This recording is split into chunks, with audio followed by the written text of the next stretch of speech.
Convolution is a certain way to mix up two sets of numbers.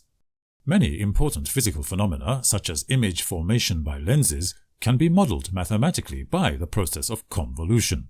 So it's a very important mathematical process in science. Fortunately, it's also very easy to understand. In this video, I'll show you a new graphical visualization of the process of convolution, which I developed as part of my research into deconvolution, which is the reverse or unmixing process.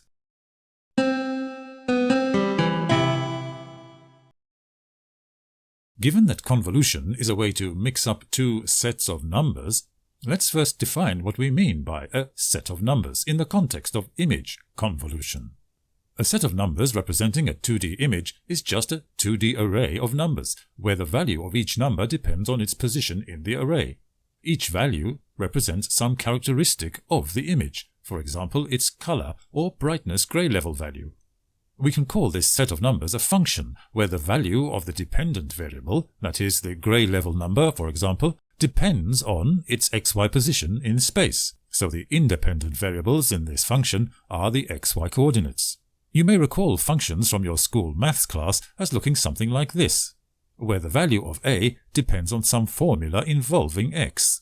A concrete example will be where f of x is x squared. So this becomes a equals x squared, and we can plot the value of a for a range of x values as shown in this graph. Here, the value of the dependent variable a depends only on the value of one independent variable, x, so this is a one-dimensional function. Now, instead of plotting the value of a as a height along a vertical axis like this, we can represent the value of a as a gray level intensity value, where some minimum value, like 0 or a negative number, is black, and some maximum value is white, and all values in between are represented by proportionately increasing shades of gray. So this same function can be represented like this. So that's an example of a one-dimensional function. You can also have a two-dimensional function where the value of a depends on the values of two independent variables, like x and y, which can represent the coordinate position of a point in 2D space. An example being a equals the square root of x squared plus y squared. If you plot this value of a on a graph as a height on a vertical axis, you get this. And the equivalent plot using a gray level value to represent the value of a instead of height will look like this. In the olden days, people used to think of a function purely in these simple formula-based terms. However, mathematical pioneers like Jean-Baptiste Joseph Fourier helped us to extend our notion of a function to the general case, where the value of a need not be related to x or x and y by a simple formula, but may be related to those independent variables in some arbitrary way, as with this function. Here, the value of a depends on x and y just as in the previous example, but this time the function that determines how the value of a depends on x and y seems arbitrary and cannot be described by a simple formula. Now, if we use the gray level representation of the value of a in this case, the plot looks like this, which, as you can see, is an image of a nose. So, it is in this general sense that we can call the set of numbers describing the pixel values of any digital image a function. With that understood, the terms function and image can be used interchangeably, and so images can be analyzed using all the powers of mathematics that deal with functions. In the rest of this video, I'll be describing how to combine two image functions using the process of convolution.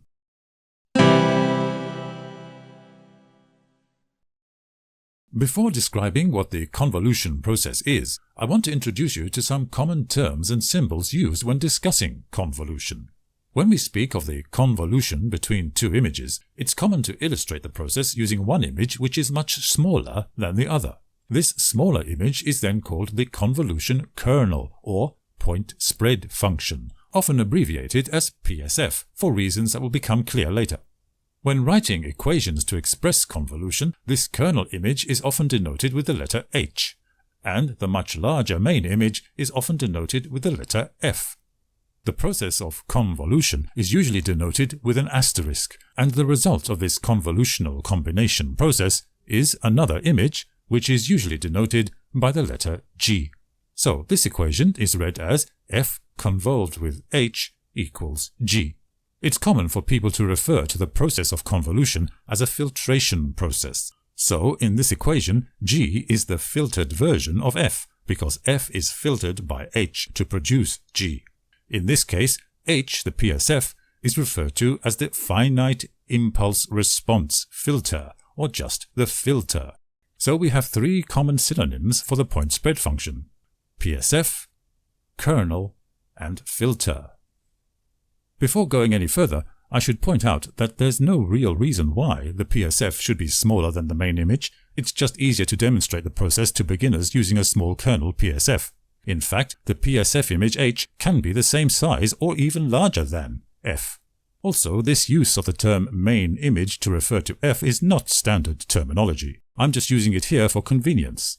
In fact, one of the properties of the convolution mixing process is that it is commutative, which means that F convolved by H is the same as H convolved by F. So either image H or image F can be thought of as the point spread function, because it makes no difference to the result.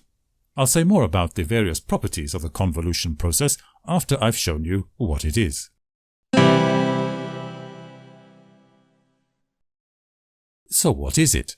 Well, the classical way of explaining the convolutional combination of two image functions, the way you'll see demonstrated in many YouTube videos, is that of a roving kernel, where the PSF is superimposed at each point over the main image, and at each of those positions, the corresponding PSF and image pixels are multiplied with each other, and the results of those multiplications are summed into a single number that forms the output value at the corresponding pixel position in the result image. While this is technically correct, this type of explanation is more about one specific way of calculating the convolution result, and it's not the only way to think about it. So let me give you a more general intuition of the process, and then I'll show you a new visualization that I came up with to help me devise a new method of deconvolution, which is the inverse process, that is, a way to unmix two images that were previously mixed up by convolution. So, the general intuition is this. The result of a convolution between an image and a PSF is another image, where, for every pixel in the input main image, there will be made a copy of the PSF image in the output result image. That is, each point in the input image is spread out into the form of the PSF in the output image, and that is why the kernel is called the point spread function.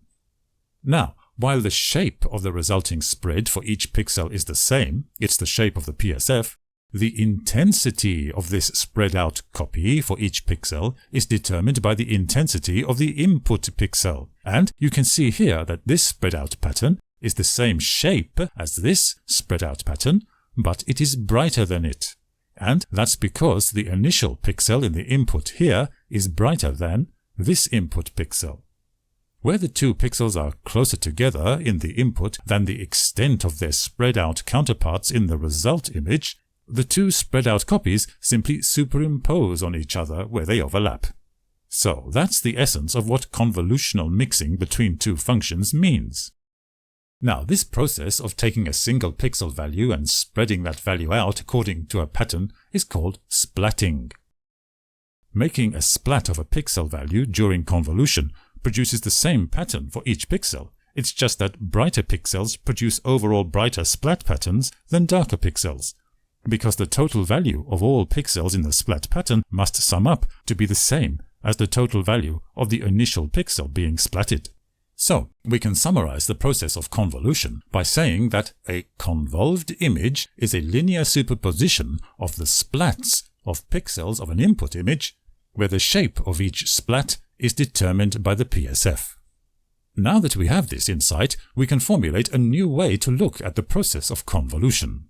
Forget roving kernels. Let's take our starting image and create a 3D data structure from it by taking every single non-zero pixel and putting each such pixel on its own separate plane in the third dimension, like this. With this 3D structure, if we want to see the original 2D image, we can do that by simply rotating the 3D volume to face us and look at the projection of all those pixels along the z-axis like this. In mathematical terminology, this type of projection is known as a linear integral transform. Or, more precisely, it is one example of a linear integral transform, along the z-axis in this case. When looking at the 3D volume like this, what you see at each xy position is the summation or integral of all the values of all the corresponding xy pixels in each z-plane. Now, to form the convolution of our starting image with a PSF, we simply replace each pixel in each plane in this volume with the splat of that pixel, like this. Now, when we rotate the 3D structure to see the projection along Z, what we see is the convolved image. I described the mathematics of this in my paper on integral transform deconvolution, which at the time of making this video is still in peer review, but I've put a link to a preprint in the video description if you want to learn more about this way of looking at convolution.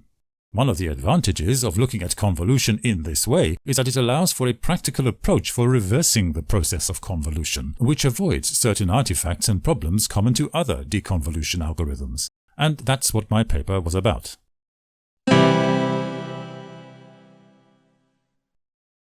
So, now that you're familiar with the image convolution process, I'll show you some examples. The most obvious examples involve using convolution to model blurring of an image. When we talk about blurring, many people automatically think of out-of-focus blur. However, that's only one of many types of blurring. But let's start with it.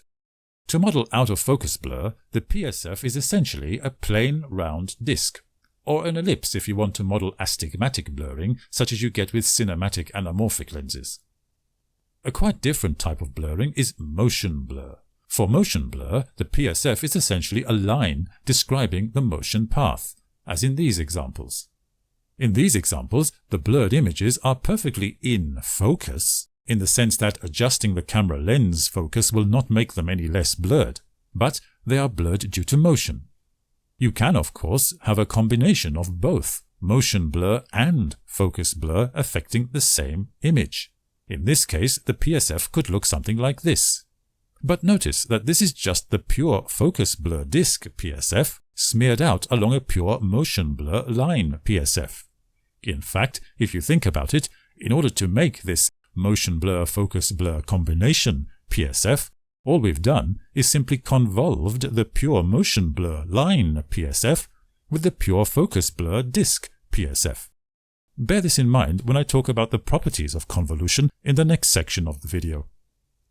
Another important practical example of blurring that can be modeled by convolution is diffraction blur. At the highest magnifications of microscopy, the image will always appear blurred, like this. But this blur is nothing to do with motion or being out of focus.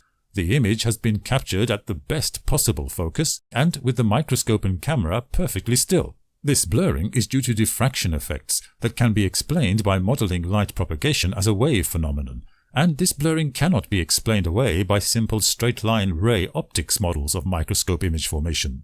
I'll say more about this in other videos, but for now note that the PSF for this type of blur looks something like this. It's a kind of circular wave, and we call this an Airy disk or an Airy pattern, named after Sir George Airy, who worked out its details in 1835 when he became the Astronomer Royal. Now, before showing you more advanced examples of convolution, I'll go over some of the basic mathematical properties of this process.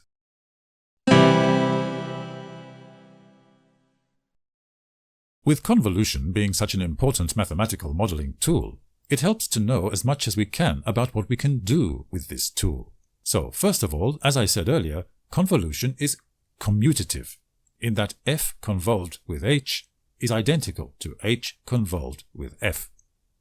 Next, we have the associative property, which effectively says that the order in which you convolve three images doesn't matter.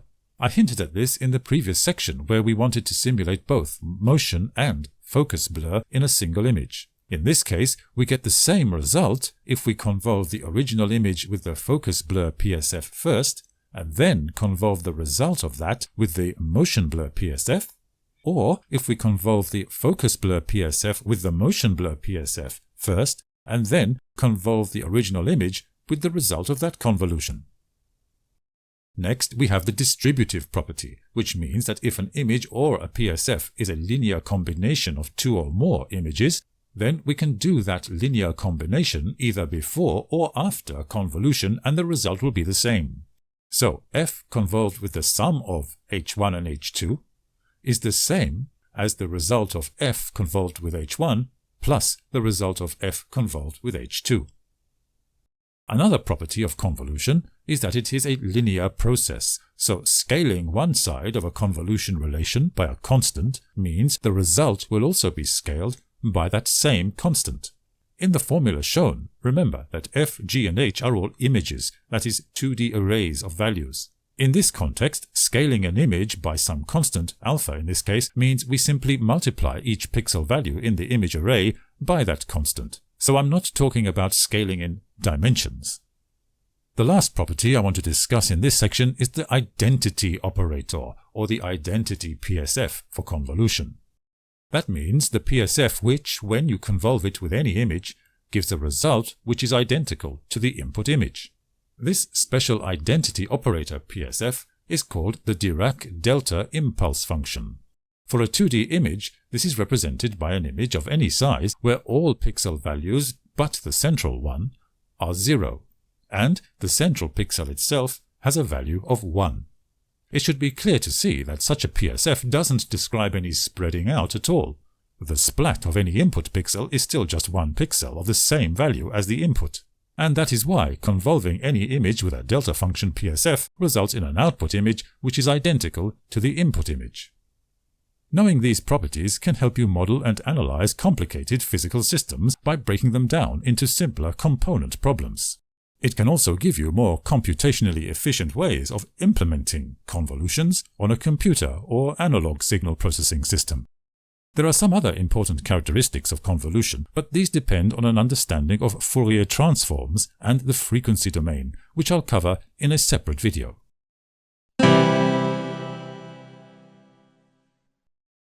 Up till now, I've been talking about convolution of an image with a PSF. That is, a single point spread function that does not change with position during the convolution process. For example, if we have a simple image consisting in 5 single points and convolve it with this PSF, we get this convolved result. All 5 points have been spread out in the same shape because the PSF that determines how to spread each point doesn't vary with position across the image. This is called spatially invariant PSF convolution for that reason. A more general form of convolution allows the PSF to be a different shape at different places across the image. This is called spatially variant PSF convolution, and here's an example of that with our simple 5-point image. Spatially variant PSF convolution allows us to mathematically model more realistic optical systems. Here, for example, is an image where the focus changes as you go further from the camera. To model this with convolution, you need your point spread function to have a larger diameter disk down the bottom here, but with the diameter gradually changing and getting smaller as you go up, till eventually up here the PSFs have shrunk to the point of being single pixel Dirac delta functions. Here's an example of a spherical lens type aberration of an image of part of the Rosetta Stone. Here's the starting image. The basic PSF is a streak line, but this line varies not only in length but also in orientation depending on whereabouts in the image it is used to splat the pixels. At the center, once again, it shrinks to a single pixel Dirac delta function. Another type of convolution, either spatially variant or invariant, which I haven't mentioned till now, are those where the PSF has negative values in it in addition to positive values. These types of PSF allow the result of the convolution to show image sharpening instead of the blurring you get with PSFs that have pixel values that are all of the same sign. Finally, I mentioned at the beginning that there's no reason for the PSF to be small compared to the image. Here's an image, and here's a quite large PSF. The PSF also has both negative and positive values in it, so you can guess that the convolution result might be a sharper image than the input. But it's hard to foresee what the result might actually look like because the PSF is quite complicated. Before I show you the result, note that the input image itself looks like the result of a convolution between a sharp image and a blurring PSF. And in fact, this is true. Here's the first original image and PSF, and this is the convolution result of those two. So what happens if we take this blurred image and convolve it with this large, complex and partly negative PSF. Well, here is the result. As you can see, this convolution has mostly undone the effects of the first convolution. So this is an example of deconvolution, performed by a single convolution with a special PSF. This special PSF is called an inverse filter because it undoes the effect of the first convolution filter. This shows that the process of convolution and the process of deconvolution can in fact be one and the same process, just using a different PSF for the forward case compared to the reverse process. How you calculate the right PSF to do this deconvolution will have to wait for another video. The reason I've gone into such detail about convolution is that it's important in modeling how a microscope works beyond the oversimplistic ray diagrams you learned at school. In future videos, I'll explain another important concept for image formation in the microscope, the Fourier transform, and I'll show how Fourier transforms and convolutions are related to each other by something called the convolution theorem. If you like this video, please hit the thumbs up like button and view some of the other videos on my channel. If you'd like to support the project, you can do that by subscribing to this channel and telling others about it. If you'd like to help me continue this work, take a look at my Patreon page, where you'll find additional content and early bird access to future videos. Thanks for watching.